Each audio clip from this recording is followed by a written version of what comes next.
안녕하세요. 전 쓰레기 같은 전 남편 덕분에 성공한 사업가가 된 40대 돌싱녀입니다. 이혼을 한 지도 시간이 꽤 흘렀고 그래서 그런지 잊고 지낸 시간이 많았는데 아이스 아메리카노를 테이크아웃해서 마시다 이 커피 때문에 울고 웃었던 결혼 생활이 문득 떠올라 사연을 쓰게 되었어요. 긴 이야기가 될 수 있지만 한번 들어보실래요? 저와 남편은 같은 회사에 다니고 있었어요. 전 신입사원이었고 남편은 팀장님, 나이 차이는 9살이나 났었죠. 그때 제 나이가 26살, 그야말로 꽃 같은 나이였는데 제가 미쳤었죠. 이상형도 아닌 남자와 사랑에 빠져 결혼까지 하게 되었으니 말이에요. 그땐 눈에 콩깍지 단단히 낀 것인지 글쎄 이빨에 고춧가루 낀 모습도 멋있어 보였으니 말 다 했죠 뭐.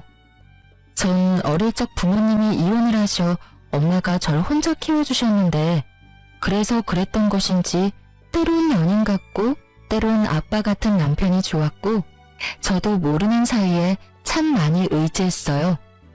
가끔 어쩔 수 없이 세대 차이가 느껴지긴 했지만 그 정도는 사랑으로 충분히 극복을 할 수 있었습니다. 극복할 수 없는 건 다른 곳에서 생겨났어요.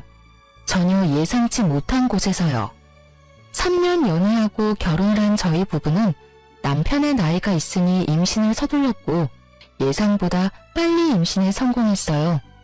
문제는 그만큼 쉽게 유산도 되더군요.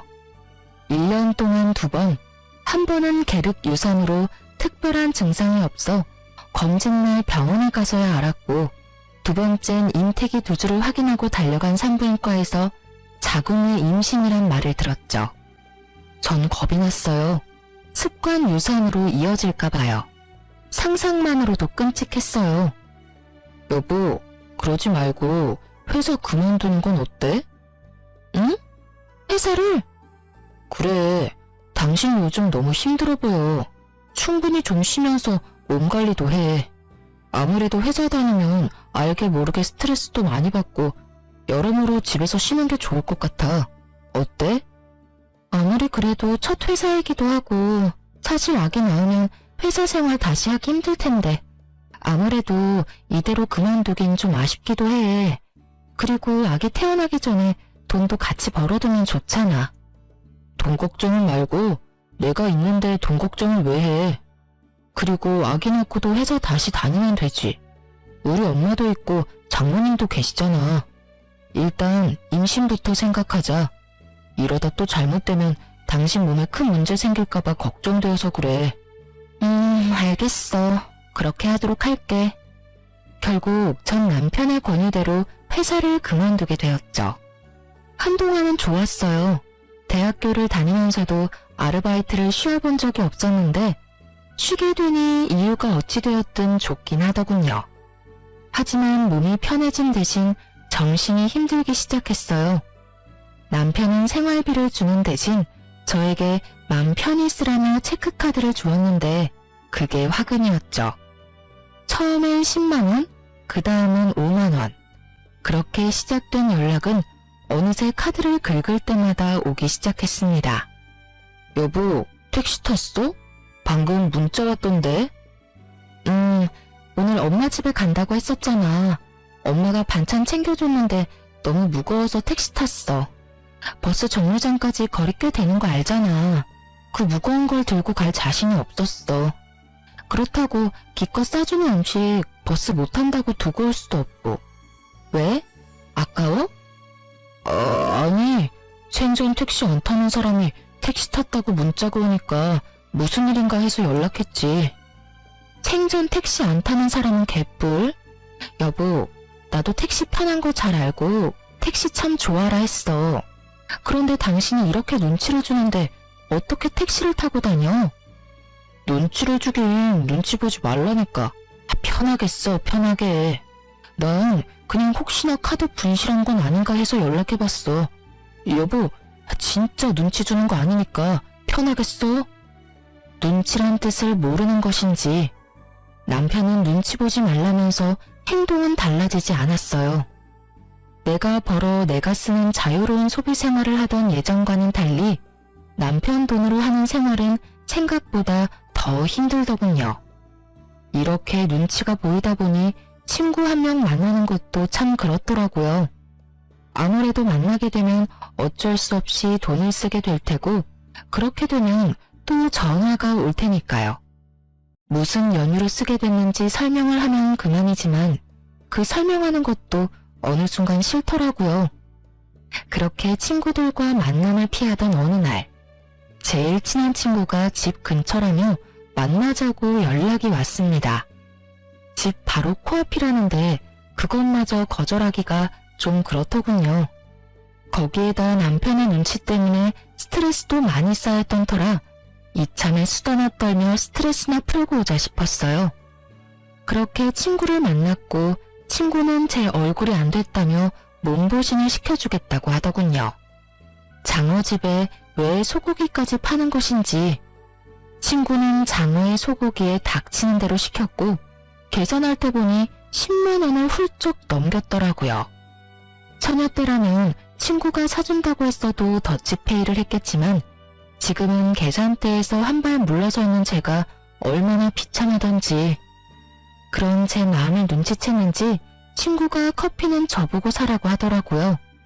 전 알겠다며 친구와 커피집으로 향했고 친구는 일부러 브랜드도 없는 테이크아웃 전문점으로 절 이끌더라고요. 아무 말 하지 않아도 제 상황을 다 알아채주고 이해해주는 친구의 배려에 눈물이 왈칵 쏟아질 뻔했어요. 한 잔에 1,800원, 아직도 기억합니다. 두 잔에서 3,600원. 정확히 3,600원을 결제하고 10초도 지나지 않았는데 남편에게서 전화가 오더군요.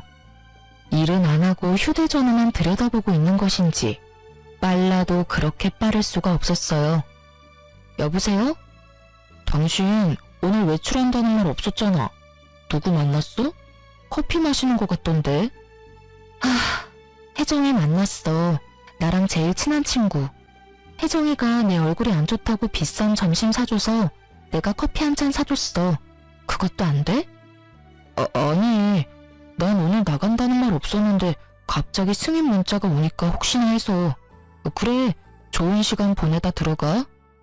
그놈의 혹시나 해서 정말 혹시나의 히읗자만 들어도 치가 떨리는 지경이었어요.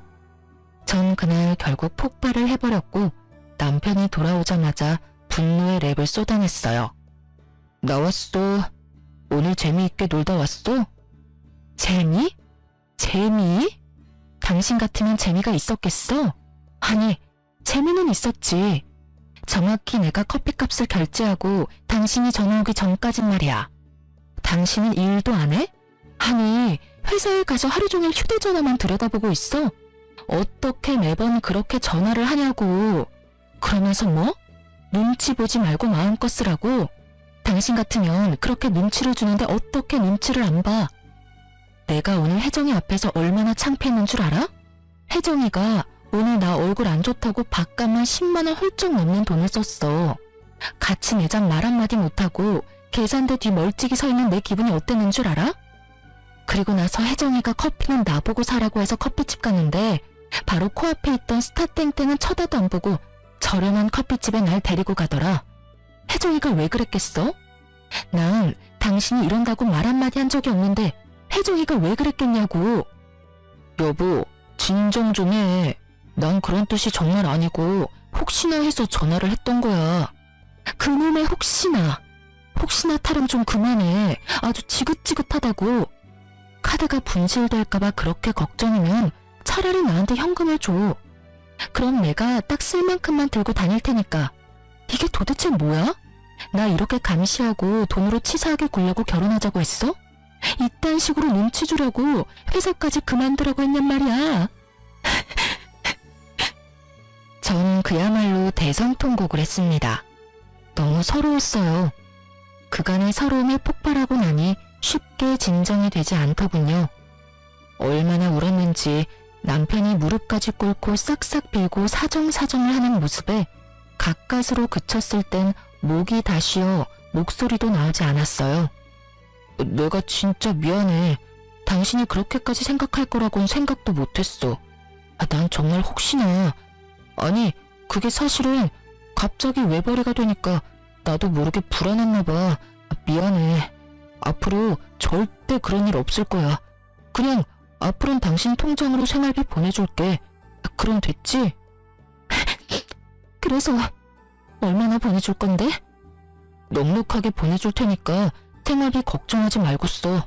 그리고 다음에 혜정씨 만나면 당신도 거하게 한 턱 내. 그럼 됐지? 이제 그만 울고 화도 좀 풀자. 응? 이러다 몸 상하겠어. 또 나한테 그런 걸로 눈치 주기만 해봐. 그땐 진짜 나도 가만 안 있을 거야. 임신이고 뭐고 당장 취업해볼 테니까. 알겠어? 알겠어. 다신 그러지 않겠다고 약속할게. 그날 이후 남편은 약속한 대로 생활비를 제 통장으로 입금해주기 시작했어요. 금액은 넉넉했냐고요? 아니요. 겨우 생활만 가능한 금액이더군요. 그치만 전 그조차도 좋더라고요. 어찌되었든 남편의 눈치 보지 않고 생활할 수 있는 게 어디냐 싶었으니까요. 그렇게 남편은 어떨지 몰라도 제 마음에는 평화가 찾아왔고 한동안은 살만했어요. 한동안은요. 평화는 그리 길게 가지 않았고 남편은 더욱 치사해져 갔습니다. 그런 남자라고는 상상도 못했는데 정말 사람이 돈 가지고 치사하게 구니 마음이 확 상해버리더군요. 생활비에 자유를 준 남편은 친정과 시댁에 차별을 두기 시작했고 그 차별은 점점 더 심해져만 갔습니다. 친정보다 시댁에 용돈을 더 많이 주는 것까진 이해하려고 애썼습니다. 말이야 바른 말이라고 장모님보다 자기 집에 도움을 더 주고 싶은 걸 어떻게 뭐라고 하겠어요.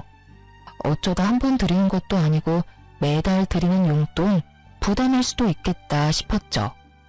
하지만 그 많지 않은 돈도 어느 순간부터 드리지 않기 시작했어요.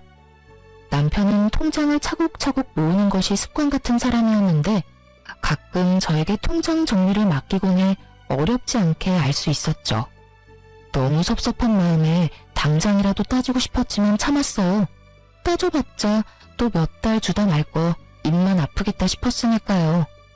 그런데 명절에 시댁엔 두둑한 봉투에 한우 선물 세트를 드리면서 저희 집엔 회사에서 계약직 사원들에게 주고 남은 스팸 선물 세트 2박스를 주는데 속된 말로 제 꼭지가 돌아버렸습니다.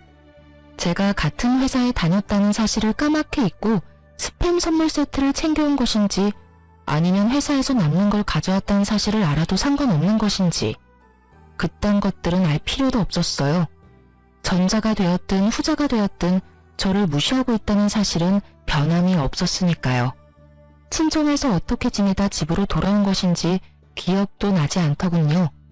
그저 엄마에게 티내지 않으려 죽을 힘을 다해 표정 관리하는데 온 신경이 가 있었어요. 집으로 돌아온 저는 남편에게 따져 물었죠. 당신 진짜 이럴 거야? 잘 쉬고 와서 또 왜 그래? 왜 그래? 정말 몰라서 물어? 스팸 선물 세트가 뭐야, 스팸 선물 세트가. 사람 무시하는 것도 정도가 있지. 심지어 그거 회사 계약직 사원도 주고 남은 거잖아. 그게 뭐 어때서? 선물 세트 좋잖아.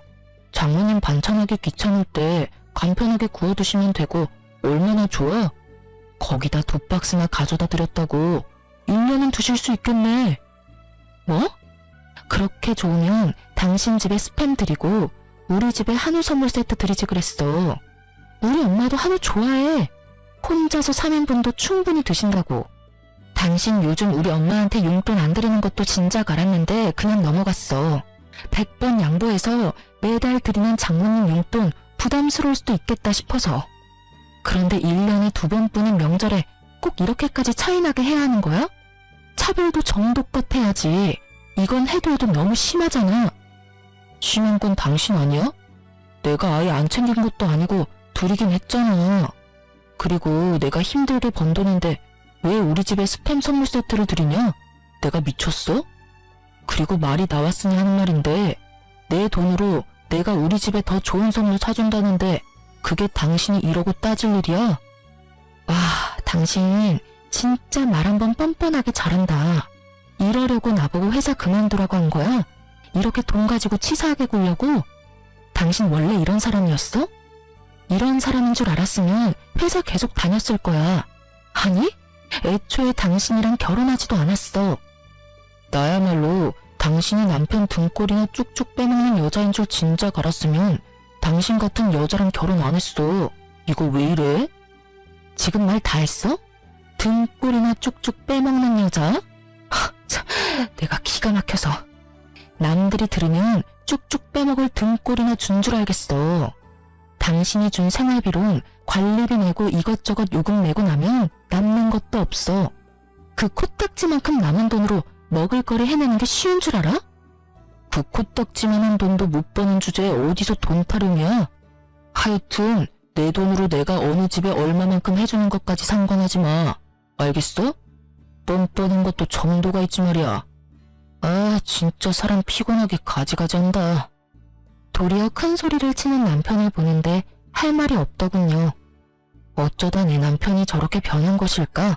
아니, 애초에 저런 사람이었는데 내가 몰랐던 걸까? 별의별 생각이 다 들었어요. 그날 이후 저희는 급속도로 사이가 멀어졌고 대화도 사라졌죠. 남편의 행동도 치사하고 서러운데 시모도 절 가만두지 않기 시작했습니다. 남편이 저와 사이가 좋지 않다는 것을 일러바치기라도 했는지 명절이 지난 후부터 시모는 연락도 없이 저희 집을 불쑥 찾아오는 일이 잦아지더군요. 처음엔 벨이라도 누르시더니 어느 순간부턴 제 집인 양 비밀번호까지 누르고 들어오시는데 막을 방도가 없었어요. 개념도 예의도 없이 밀고 들어오신 어머님이 하시는 일은 늘 같았어요. 에휴, 살림은 제대로 살고 있는 거는 맞니? 이 반찬은 오늘 새로 한 거 맞아? 그날 먹을 양만큼만 만들고 밥상에 같은 반찬 올리는 일은 없도록 해라. 혹시나 남으면 버리지 말고 네가 꼭 다 먹으렴. 음식 버리면 벌 받는다. 화장실 청소는 깨끗하게 했지? 다 하고 꼭 마른 수건으로 다 닦는 거 잊지 말고. 혹시나 우리 아들 넘어지는 일은 없어야 한다. 알겠니? 보시면 아시잖아요. 늘 어머님이 바라시는 대로 유지하고 있어요. 늘 같은 말씀 지겹지도 않으세요? 지겹기는 매번 말해야 네가 잊지 않지. 머리에 잘 새기라고 하는 말이야. 아참, 그리고 생활비는 낭비하지 말고 꼭 필요한 것만 사. 너 혹시 친정에 돈 같은 거 주는 건 아니지? 네 주머니에 있다고 네 돈이 아니란 걸 늘 기억하고 행동하렴. 너도 회사 생활 해봤으니 알 거 아니니? 돈 벌기가 얼마나 힘드니? 우리 아들은 네 생활비 주느라 밤낮 없이 일하는데 넌 집에서 놀면서 돈이나 펑펑 쓰고 그 팔자 참 부럽구나 부러워. 임신한다고 회사까지 그만뒀으면 무슨 소식이라도 있어야지. 임신도 못해 돈을 벌기는커녕 집구석에서 놀고 먹어. 우리 아들만 고생이구나. 그놈의 돈 버는 아들 유세. 정말 말로도 목을 조여올 수 있다는 걸 그때 알았습니다. 상황이 이렇다 보니 임신은 꿈과 같은 것이었습니다. 차라리 회사에 다닐 땐 임신이라도 됐었는데 퇴사 이후엔 임신이 된 적조차 없었으니까요. 거기에다 남편과의 사이도 좋지 않으니 임신에 대한 의지마저 사라진 지 오래였어요. 참고 또 참던 저는 이대로는 안 되겠다는 생각이 들었고 몰래 가지고 있던 비상금을 쓰기로 했어요. 퇴직금과 그간 모은 돈을 적금으로 묶어뒀었는데 그걸 깨기로 한 것이었죠. 만기가 얼마 남지 않았지만 그깟 이자 좀 받겠다고 더 참았다간 명주를 다 깎아먹을 판이었으니 더는 지체하지 않았어요. 전 적금을 깨고 바로 가정용 미싱을 구매했어요. 몇 날 며칠을 고민해본 결과 처녀 때부터 재봉틀로 이것저것 만드는 것을 좋아하고 잘했던 터라 뭘 만들어 팔자는 결론이 난 것이었죠.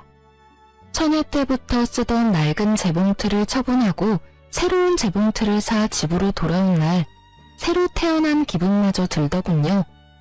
재봉틀 하나 샀을 뿐인데 이미 다 해낸 기분이 들어서 자신감이 생겨났어요. 그런 저를 보며 남편은 무시하며 콧방귀를 끼어댔지만 전 아랑곳하지 않고 남편에게 부탁을 했습니다. 그깟 재봉틀로 뭘 할 수 있다고? 괜한 돈 낭비하지 말고 그 돈으로 맛있는 거나 사 먹어. 그게 남는 거야. 아, 내 일에 관심 좀 꺼줘. 그리고 이왕 대화한 김에 한 가지만 부탁할게. 어머님께 당신이 우리 집에 좀 적당히 오라고 해줘. 나도 집에서 마냥 노는 것보단 뭐라도 하는 게 당신한테 더 좋지 않아? 혹시 알아? 내가 당신보다 더 많이 버는 날이 올지. 당신이 좋아하는 혹시 모르는 일이 일어날 수도 있는 거잖아. 그러니 힘겹게 마음먹은 사람 괜히 마음 들쑤시지 마시고 집에 좀 적당히 오시라고 해. 한동안 아예 안 오시면 좋고. 부탁할게. 아주 큰일 하신다. 큰일 하셔.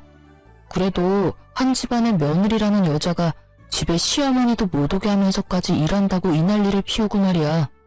얼마나 큰 돈 벌지 두고 볼게. 그나마 그 기계값이라도 건지면 다행이라고 본다마는. 여러분은 그 욕을 아시나요? 그 손가락 욕이요. 지금 와서 하는 말이지만 남편이 저딴 말을 짓거릴 때마다 뒤통수에 대고 그 욕을 얼마나 했는지 몰라요. 하여튼 남편은 재차 콧방귀를 끼어댔지만 시모에게 말은 한 것 같았어요. 그날 이후 시모는 찾아오지 않았으니까요. 찾아오지 않는 대신 전화가 자주 오기 시작했지만 그쯤이야 견딜만 했죠. 그렇게 전 밤낮 없이 판매할 수 있는 제품을 만들어내는데 많은 시간을 보냈죠. 몇 달의 시간이 지나고 드디어 만족할 만한 상품을 만들어낸 저는 사업자 등록을 하고 온라인으로 판매를 하기 시작했어요. 첫 주문이 들어온 날 혼자 숨죽여 얼마나 울었는지 몰라요. 얼마 만에 벌어보는 돈인지 정말 첫 월급 탔을 때보다 훨씬 더 기쁘더라고요. 그렇게 첫 달 12만 원에서 시작한 제 매출은 8개월 차에 남편의 월급을 뛰어넘더라고요. 하루에 3시간 이상 자본 적이 없었고 재봉틀을 밟지 않을 땐 무조건 공부하고 연구한 결과가 운 좋게도 빠르게 나타나 주었습니다. 단골도 늘어나고 신규 회원 유입도 많아지니 그만큼 주문량도 늘어갔습니다. 그 덕분에 1년이 넘어가던 때에 전 적당한 사무실을 얻고 직원도 생기게 되었어요. 사업이 번창하는 대신 남편과는 더욱 멀어져만 갔고 시모의 폭언은 점점 선을 넘고 있었습니다. 분명 음성통화인데 왜 영상통화를 한 것 같은 느낌인지 시모와 전화통화를 하고 나면 시모의 잔뜩 구겨진 얼굴이 그려서 기분이 몇 배는 더 나쁘더군요. 넌 도대체 뭐하고 돌아다니길래 연락도 안 받니? 저도 요즘 일하고 있다고 말씀드렸잖아요. 요즘 일이 좀 바빠져서 전화 못 받았어요. 참나, 누가 들으면 아주 큰 사업이라도 하는 줄 알겠다. 유세도 그런 유세가 또 없구나. 집구석에서 재봉틀질이나 해서 벌면 얼마나 번다고 그 난리야? 그리고 일하면 시엠이 전화 받지 말란 법이라도 있니? 지금 그걸 변명이라고 하는 게야? 넌 도대체 친정에서 뭘 배워서 시집으로 온 게야? 이따위로 굴 거면 당장 그거 때려치우거라. 어머님, 당장 때려치우면 저희 집 생활이 안 돼요. 어머님 잘난 아들이 생활비조차도 안 준 지 오래됐거든요. 남편은 제가 재봉틀을 사고 난 뒤부터 생활비를 줄이기 시작하더니 그마저도 주지 않은 지 오래되었고 전 더럽게 치사해서 별말 하지 않고 있었어요. 득달같이 화를 내던 시모도 제 말을 듣고선 어버버 하더니 전화를 끊어버리더군요. 네가 얼마나 돈을 펑펑 썼으면 내 아들이 생활비까지 끊었겠어? 이래서 집안엔 여자가 잘 들어와야 한다고 했거늘 남편을 잘 보필하길 하나 그렇다고 능력이 좋긴 하나 남들 다 낳는 애도 못 낳고 누굴 탓하겠니? 너 같은 것도 며느리라고 모시고 사는 내가 등신이지. 아이고 속 터져. 끊어라. 네 목소리 계속 듣고 있다간 화병으로 쓰러질 것 같으니. 누가 하고 싶은 말을 누가 하는 것인지.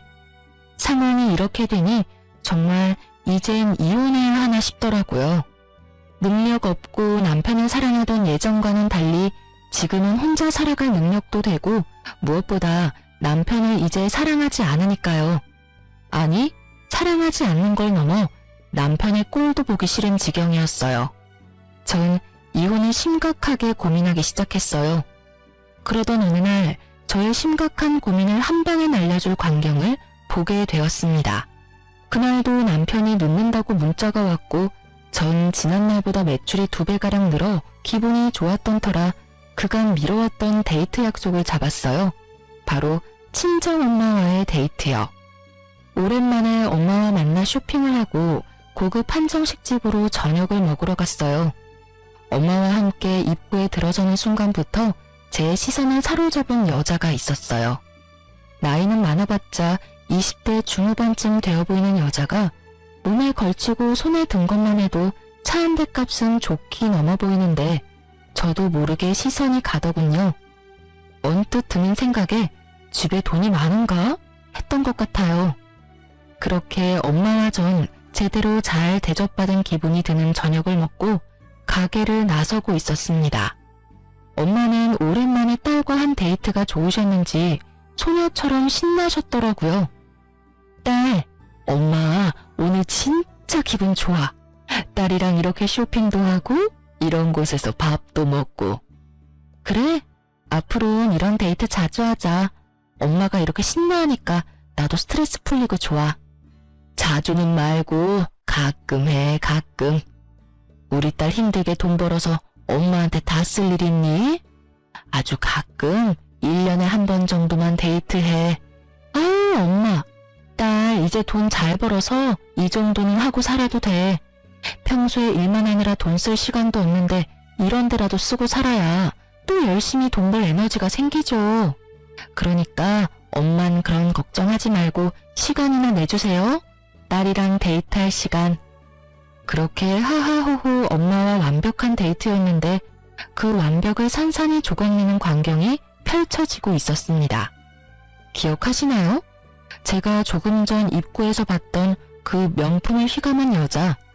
그 여자도 식사를 마쳤는지 입구에서 멀지 않은 곳에 서 있었는데 글쎄 그 여자가 제 시댁 식구들과 함께 있는 것이 아니겠어요? 엄마도 걸음을 멈추고 저에게 사돈들이 아니냐며 물어오더군요. 그때였어요. 어디선가 나타난 남편이 숨 쉬는 것보다 자연스럽게 그 여자 어깨에 팔을 두르는데 전 어이가 없어서 웃음이 나더군요. 사연을 들어보면 그런 장면을 보게 되면 큰 충격에 휩싸이거나 배신감에 눈물이 난다는데 전 그냥 어이가 없었어요. 40대 아저씨와 20대 아가씨가 다정히 어깨를 두르고 있는 모습이라니. 상상해보세요. 여러분도 웃기지 않나요? 절 더 어이없게 만들었던 건 그 인간들의 대화 내용이었어요. 그 인간들은 당연히 저와 엄마가 그곳에 있는 걸 꿈에도 몰랐고 말인지 방귀인지 알 수 없는 대화를 이어가고 있었습니다. 다시 말하지만 엄마는 우리 새아가가 너무 마음에 드는구나. 아, 새아가라고 불러도 되지? 그럼요, 어머님. 편하신 대로 불러주세요. 그래, 하여튼 이 엄만 우리 새아가가 너무 좋구나. 어디서 이런 아가씨를 다 만난 게야? 이런 아가씨를 만날 수 있는 녀석이 왜 그런 년이랑 결혼을 해서는 이게 뭐니? 번거롭게 이혼해야 해. 우리 새아가는 이혼하면 너 기다려야 해. 엄마는 너 이혼할 동안 그런 년 계속 보고 살아야 해. 그 잘못된 결혼 하나 때문에 이게 무슨 고생이야? 에휴, 어찌되었든 넌 빨리 그 빌어먹을 년이랑 빨리 이혼이나 해. 이혼하는 대로 우리 새아가와 서둘러 재혼하고. 어머니, 자꾸 년년 하지 마세요. 우리 다은이 놀란다고요. 어머, 나도 모르게 욕이 나왔구나. 놀랬니? 아니에요, 어머님. 오빠한테 들어보니 욕먹을만 하더라고요. 집에서 놀고 먹으면서 집안일도 제대로 안 하고 돈 타령만 한다고 하던데. 욕 들어도 싸죠, 어머님. 그렇지. 역시 우리 새아가는 나랑 통하는구나. 그래서 말인데, 새아가 넌 혹시 우리 아들이랑 결혼하면 회사는 어떻게 할 거니? 저요? 당연히 그만둬야죠. 뭐? 그만두고 집에서 오빠 내조나 하려고요. 오빠, 내가 내조 잘해줄 테니까 걱정하지 마. 집에 생활비도 안 줘도 돼. 우리 아빠가 나 시집가도 주던 용돈은 계속 준다고 하셨거든. 오빠 월급은 오빠가 알아서 해. 난 아빠가 주는 용돈으로 충분하니까 말이야. 그래? 고마워 자기야. 역시 내가 여자 하나는 잘 골랐단 말이야. 말해 뭐하니? 세아가 우리 집에 와줘서 고맙구나. 상간녀의 말에 남편놈과 시부 얼굴에 웃음꽃이 피더군요. 집에 돈 한 푼 들이지 않을 때부터 알아봤어야 했는데 제가 아니랬던 거죠. 설마 바람까지 피울 거란 생각조차 못했으니까요. 그것도 저렇게 젊은 여자와 바람을 피우다니 어떤 면에선 참 대단하다는 생각도 들더군요. 그 당시 남편 나이가 40이었는데 겉모습은 50대는 좋게 되어 보이는 노안 중의 노안이었거든요. 그런 남편에게 20대 여자가 꼬이다니. 나만큼이나 눈빛 여자가 있다는 사실에 놀랍기도 했어요. 제가 여러모로 감탄을 하고 있는 사이 이 모든 상황을 지켜보던 엄마는 당장이라도 누구 머리채라도 집어뜯을 기세로 팔을 걷어붙이기 시작하셨고 전 뜯어 말렸어요. 내 저것들을 그냥... 엄마, 잠시만 기다려봐. 뭘 기다려? 이런 건 현장 급습이 답이라고 이거사. 엄마, 현장 급습을 한다고 돈이 생겨 밥이 생겨? 기다려봐. 내가 다 알아서 할 테니까. 지나치게 차분한 저의 모습을 본 엄마는 의아해하시는 것도 잠시 저의 뜻을 따라주셨어요. 그렇게 완벽한 하루뿐 아니라 결혼 생활마저 산산조각난 저는 차분하게 복수를 준비했습니다. 사연에서만 듣던 흥신소, 그 흥신소 능력이 생각보다 더 좋더군요. 작업비를 넉넉하게 들였더니 생각보다 더 빠르게 탈탈 털어주시더라고요. 벌써 끝나셨나요? 뭐 길게 따라다닐 필요도 없던데요. 며칠 찍은 사진만으로도 충분하실 겁니다. 그리고 또 말씀드릴 것이 있는데 그 상간녀 말이에요. 부잣집 아가씨 아니던데요. 부잣집은커녕 고아의 술집 여자입니다.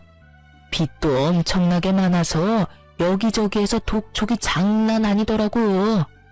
좀 더 조사해봐야 알겠지만 아마 남편 같은 남자한테 접근해서 돈 뜯어내고 잠적하는 게 그 여자 수법일 거예요. 이런 조사 한두 번도 아니고 척하면 척이거든요. 술집 여자가 부잣집 아가씨인 양 속이고 나이 많은 남자한테 접근하면 그 다음은 뻔하더라고요. 요즘도 이런 말 쓰는지 모르겠지만 꽃뱀이라고 하죠. 일단 지금까지 조사한 거 다 보내드릴 테니 다시 한번 확인해 보세요, 사모님. 전화를 끊고 얼마나 웃었는지 모릅니다. 꽃뱀이라니 이 얼마나 통쾌한 단어인가요? 상간녀가 부잣집 아가씨인 줄 알고 입이 귀에 걸리던 그 인간들의 얼굴이 떠오르며 그야말로 눈물 쏙 빠지게 웃었어요. 생각지도 못한 상간녀의 정체에 전 계획보다 빠르게 이혼을 진행했어요. 상간녀 소송도 하지 않기로 했죠. 혹시나 소송 과정에서 상간녀의 정체가 드러나면 그거야말로 말짱 도루묵이 될 테니까요. 전 남편에게 준비한 외도 증거만을 내밀며 이혼을 요구했어요. 이거 받아. 이게 뭔데? 준비된 증거물들을 건네니 남편은 조금 놀란 듯 했습니다. 그렇겠죠. 저를 집에서 밥이나 축 내는 밥순이 정도로 알고 있었을 텐데 그런 걸 건네니 놀라지 않을 수가 없었겠죠. 사진들을 살펴보던 남편은 오히려 잘 됐다는 투로 말을 하더군요. 차라리 잘 됐네. 그렇지 않아도 어떻게 말을 꺼내야 할지 고민이었는데 우리 이혼하자. 당신도 알다시피 나 다른 여자 생겼어. 나 그 여자 사랑해. 그렇겠지. 사진으로 보니까 죽고 못 사는 사랑이던데 당연히 이혼해줘야지. 정말? 정말 나랑 이렇게 쉽게 이혼해준다고? 그럼 내가 울고불고 매달리면서 이혼 못한다고 할 줄 알았어? 그건 아닌데. 하여튼 그래서 바로 이혼해준다고? 말을 더듬는 꼴을 보니 그럴 것이라 예상했던 모양이더라고요. 하긴 저에게 관심이 정말 하나도 없으니 그렇게 생각하는 것도 무리는 아니란 생각이 들었어요. 자기만 잘난 줄 아는 남편놈에게 당장이라도 제 수입을 확 까보이며 저 콧대를 확 놀려주고 싶었지만 이혼할 마당에 긁어부스럼 만들 것 없으니 꾹 참고 말했어요. 그 대신 조건이 있어. 조건이 뭔데? 이 집 나한테 넘기고 당장 나가. 뭐? 이 집을 달란 말이야?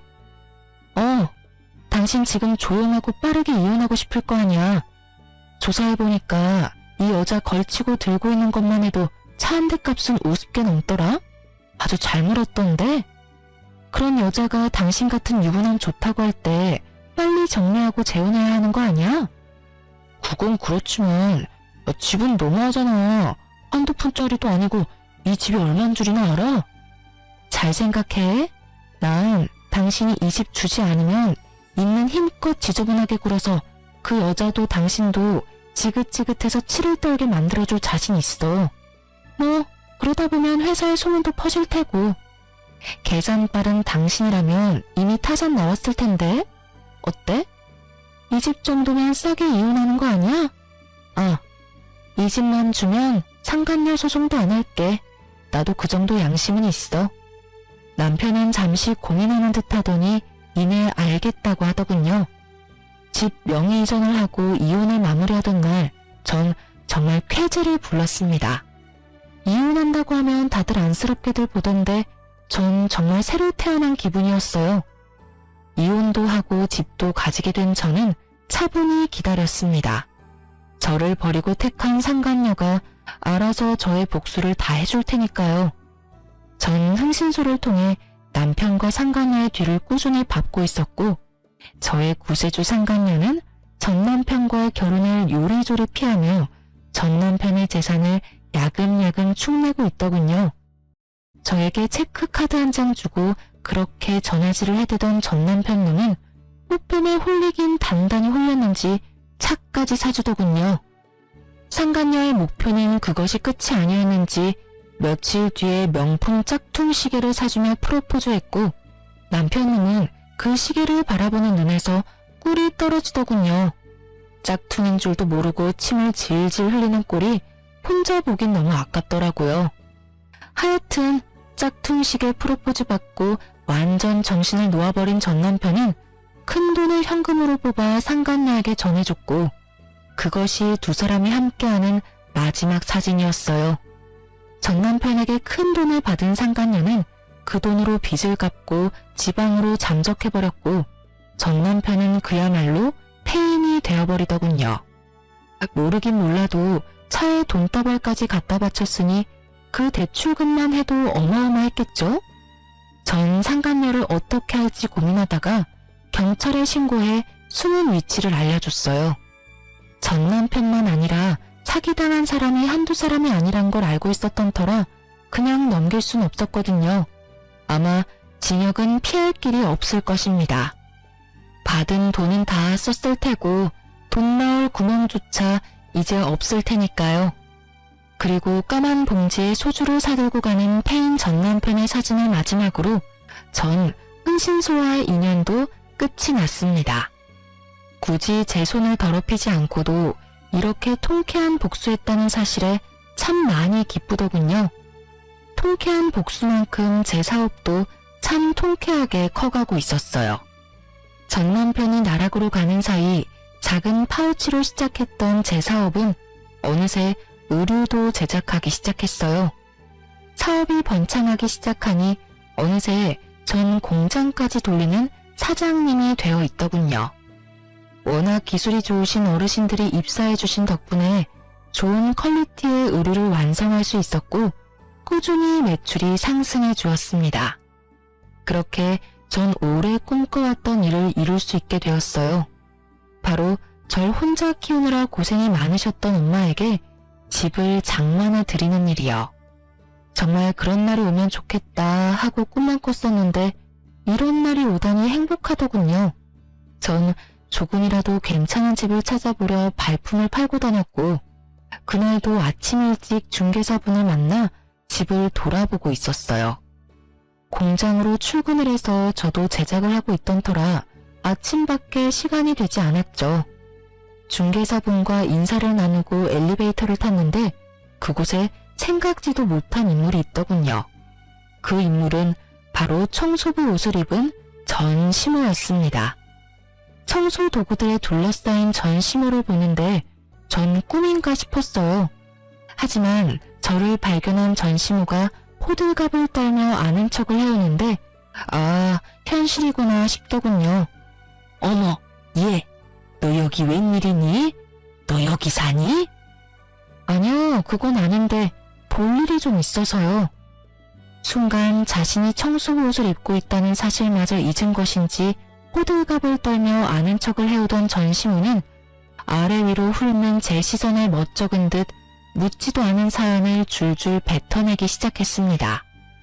아휴, 어쩌다 보니 이러고 있다. 너랑 이혼하고 만난 여자가 엄청 부잣집 딸인 줄 알았더니 글쎄 사기꾼이었지 뭐니. 부잣집은커녕 고아의 술집에서 굴러먹던 물건이었다고 하더구나. 그것도 모르고 차 사주고 대출까지 받아가면서 돈까지 갖다 줬다지 뭐냐. 그 정신 나간 녀석 누가 경찰에 신고해줘서 운 좋게 그 여자는 잡았는데 잡으면 뭘 하니. 그 많은 돈은 이미 사채업자들한테 다 가져다 주고 한 푼도 없는데. 아, 그러셨어요? 그래. 그러니 어떡하겠니? 하나밖에 없는 아들 신용불량자 만들 수는 없으니 있는 집 팔아서 대출금까지 갚아줬는데 그 아들이란 놈은 사랑 타령이나 하며 일은커녕 술만 먹는 폐인이 됐고 그 충격에 영감은 쓰러져서 병원 신세 지고 있고 그러니 어쩌겠니? 나라도 돈을 벌어야지. 아, 고생이 많으시네요. 굳이 듣고 싶지도 궁금하지도 않은 이야기를 뭘 그렇게 구구절절 읊고 있는 것인지 모르겠더군요. 기계에 가까운 제 대답과는 달리 중개사분의 눈은 반짝이고 있었어요. 하긴 웬만한 막장 스토리보다 자극적이니 중개사분의 반응도 이해는 됐어요. 한참을 자신의 한스러운 이야기를 풀어내던 전시무는 이제야 제 안부도 궁금했는지 제 차림을 훑기 시작하더군요. 평소에 전 제가 만든 옷을 주로 입고 다녔는데 그날도 마찬가지였어요. 그 당시에 힘쓰고 있던 상품은 트레이닝복 바지였는데 그날 그 바지를 입고 있었죠. 그리고 상의는 아마 후드티 정도였던 것 같아요. 차려입은 차림이 아닌 편한 차림이었으니 시모 눈엔 자신과 비슷한 처지로 보였나 봐요. 뭐 너도 꼴을 보아하니 알만하구나. 집 한 채 뜯어가더니 그걸로 사업이라도 하다가 말아먹었니? 복상 망했니? 아무리 그래도 젊은 애가 좀 꾸미고 다니지 운동복 차림이 뭐니? 망했냐며 물어보는 전시모의 미소가 얼마나 역겹고 더럽던지. 자신의 꼴이 그러하니 저도 망해야만 한다는 그 심보가 참 알만하더군요. 오던 복도 도망가게 하는 그 섬뜩하고도 비열한 미소를 보며 전 대답할 가치를 잃었어요. 제가 아무 말 하지 않고 있자 제 어깨를 두드리며 무슨 말을 하려는 듯 했는데 전 빠르게 손을 피해버렸어요. 그런 저의 행동에도 민망하지도 않은지 전시모는 갈 곳 잃은 자기 손을 거두고 말하기 시작하는데 위로랍시고 하는 말이 전혀 와닿지는 않더군요. 망하면 또 어떻니? 나이도 젊은데. 그러지 말고 다시 우리 애랑 잘해보는 건 어떠니? 둘이 힘 합쳐서 장사라도 하면 좋을 텐데 아예 다 말아먹은 건 아니지? 어디 학교 앞에 가게라도 얻어서 떡볶이집이라도 하면 너하고 우리 식구 밥은 먹고 살진 않겠니? 잘 생각해보렴.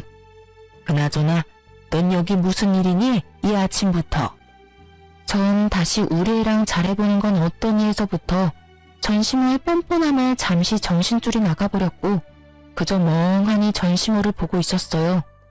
제가 아무런 말도 하지 않고 있자 돌아가는 상황을 대충 알아챈 중개사분이 나서주시더라고요. 아유, 여기 엘리베이터는 왜 이렇게 느려? 그렇죠, 사장님? 아, 네? 아, 네. 좀 그렇네요. 느리기도 느린데 로열층까지 올라가느라 더 그렇네요. 이제 거의 다 왔어요. 그나저나 나이도 젊은 것 같은데 그 나이에 어떻게 이런 집을 다 사신대요? 대출 하나 없이 사신다고 하셨죠? 정말 대단하시다. 일전에 언뜻 통화하는 거 들으니까 공장도 크게 하시는 것 같은데 그 나이에 성공한 사업가라 정말 대단하네요. 거기에다 효녀라니 이 집 엄마 사준다고 했었죠? 굳이 제 사정을 풀어서 이야기해주는 중개사분을 보니 어떤 의도인지 알 것 같아 감사한 마음으로 장단을 좀 맞추기로 했어요. 네, 저 키우느라 고생만 하셔서 노후에 좋은 곳에서 사셨으면 해서요. 운 좋게 사업이 잘 돼서 지금은 돈 걱정 없이 집도 보러 다닐 수 있게 됐네요. 몇 년 전만 해도 전 남편 생활비 카드 쓰면서 1,800원짜리 커피 사 먹는 것도 눈치 보면서 살았는데 그러고 보면 사람 인생이란 거 참 모르는 거예요. 그렇지 않나요? 네? 1,800원 쓰는 것도 눈치를 줬다고요? 아휴, 뭐 그런 놈이 다 있어요? 이혼 잘하셨네. 그런 놈이랑은 더 살아봤자 뻔하다고요. 마누라한테 아낀 돈으로 나가서 엄한 여자 배나 불려주다가 뒤통수 제대로 맞고 폐인되는 거 안 봐도 뻔한 결과라고요. 조강 지쳐버리고 잘 되는 놈을 본 적이 없어요, 내가. 하여튼 사장님 엄마 부럽네, 부러워. 우리 딸은 뭐 하나 몰라. 중개사분이 얼마나 센스가 넘치시는지 전시모 속을 확확 뒤집는 말만 골라서 하시는데 아니나 다를까 전시모의 얼굴이 울그락불그락 하다 못해 터질 것만 같더라고요. 그 순간 엘리베이터는 경쾌한 효과음을 내며 문이 열렸고 저와 중개사분은 승리의 미소를 지으며 엘리베이터에서 내리려고 할 때였어요. 얼굴을 붉히고 서 있던 시모는 이대로 저를 놓치면 안 되겠다 싶었는지 저의 옷을 꽉 붙잡고 아무 말 대잔치를 하기 시작하더군요. 예, 내 말 좀 들어보고 가라. 왜 이러세요? 이거 좀 놔요. 예, 나 좀 살려다오. 나 이렇게 더는 못 살겠어. 그러니 네가 날 좀 살려다오. 제가 왜요? 그래도 우리가 한때는 가족이었잖니. 다시 우리 아들이랑 합쳐라 이런 이야기는 하지 않으마. 나도 그 정도 양심은 있고 누울 자리 보고 발 뻗는 사람이다 이거야. 대신 이혼할 때 뜯어갔던 그 아파트 값은 다시 내놓으렴. 너 들어보니 돈도 많이 번 것 같고 이 정도 아파트 대출도 없이 살 수 있는 능력이면 그 정도 돈은 껌값 아니니? 그러니까 그 돈은 다시 뱉어내란 말이야. 네가 그 돈만 다시 돌려주면 내가 두 번 다시 네 눈앞에 띄지 않으마. 너도 나 이렇게 사는 꼴 봤으니 마음이 편치 않을 거 아니냐. 너 착한 애잖니. 불쌍한 사람 보면 그냥 못 지나치는 그런 애잖니. 지금 나만큼 불쌍한 노인네가 또 어디 있겠소? 하나뿐인 남편은 쓰러져서 병원 신세 나지고 하나뿐인 아들은 술만 먹는 폐인이 되어버리고 나 불쌍하지 않니? 그러니 그 돈 다시 토해내란 말이야. 참 뻔뻔하시네요. 가족? 절 단 한 번이라도 가족으로 생각하신 적이 있으셨나요? 제 기억엔 단 한순간도 그런 적이 없었는데 이제 와서 가족 타령이라뇨. 그리고 지금 그쪽 모습 하나도 안 불쌍해요. 너무 잘 어울리셔서 깜짝 놀랐는걸요? 그러니 천직이다 생각하시고 부지런히 일하세요. 전 제 돈 드릴 생각은 전혀 없으니까요. 그 돈이 왜 네 거야? 엄연히 우리 아들 돈으로 산 아파트였는데 네가 우리 아들한테 협박해서 뺏어간 거 누가 모를 줄 알아? 내놔, 내놓으라고. 내가 너 그 돈 줄 때까지 괴롭힐 거야. 내가 그 돈 꼭 받아내고야 말 거라고. 아, 아니다. 아가, 내가 미쳤었나 봐. 방금 전에 내가 한 말은 있거라. 아가야, 그러지 말고 한 번만 도와주면 안 되겠니? 그 돈 다 주는 게 싫으면 그 반만 줘도 된단다. 아니, 그 반에 반이라도 괜찮아. 심지어 정신이 오락가락하는 전시물을 보고 있는데 이대로 있다간 정말 큰일 나겠다 싶더군요. 전 전심호의 손을 획 뿌리치며 엘리베이터를 벗어났어요. 그리고는 닫히는 엘리베이터 문틈 사이로 말해주었어요. 꿈도 꾸지 마세요. 단돈 1원도 드릴 일은 없을 테니까요. 닫히는 문틈 사이로 전심호의 표정은 정말 가관이었습니다. 잔뜩 일그러진 그 표정 정말 볼만하더군요. 엘리베이터 안 전심호는 절규하기 시작했고 제가 집을 다 둘러보고 나올 때까지 여전히 제가 있는 층에서 절규를 멈추지 않고 있더군요. 그 덕분에 중개사분과 전 계단으로 내려오게 되었지만 내려오는 내내 웃음이 떠나지 않았습니다. 참 즐겼던 악연이 끝이 났어요. 다행스럽게도 찾아오시거나 마주치는 일은 없었어요. 전심호와의 만남은 의도한 것은 아니었지만 결과적으로는 완벽한 복수의 마침표가 되어주었어요. 사연을 적다 보니 시간 참 빠르게도 흘러갔네요. 26살에 시작한 사연이 지금은 어느덧 40대가 되었으니까요. 요즘 전 여전히 일과 사랑에 빠져 행복하게 살고 있어요. 생각해보니 제대로 연애도 해본 적이 없네요. 뭐 연애 비슷한 건 했는데 영 재미가 없더라고요. 저희 엄마는 아파트에서 잠깐 사시다 주택으로 이사하셨어요. 아파트보단 주택이 편하시다고 하셔서요. 당연히 중개는 센스 넘치시는 그 중개사분을 통해 했어요. 아무튼 전 지금 단독주택에서 엄마와 함께 살고 있어요. 올여름엔 엄마와 함께 해외여행을 계획 중인데 저희 둘 다 해외는 처음이라 긴장 반 설렘 반으로 벌써부터 짐을 챙기고 있어요. 아직 한참이나 남았는데도 벌써 짐을 3번이나 풀었다 쌌다 한 거 있죠? 그런 저를 보시던 엄마는 설레발 친다며 나무라셨지만 사실 저보다 엄마가 더 기대하고 계세요. 몰래 영어 공부하시는 거 제가 다 봤거든요.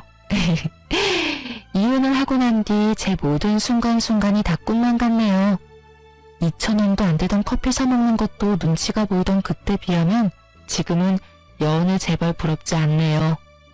이혼 타이틀을 붙게 됐지만 지금이 1000배 만배는 행복해요. 이로써 저의 인생 역전 이혼 스토리가 끝이 났네요. 어떻게 들으셨을지 궁금하네요. 지금까지 저의 긴 사연 들어주셔서 감사합니다.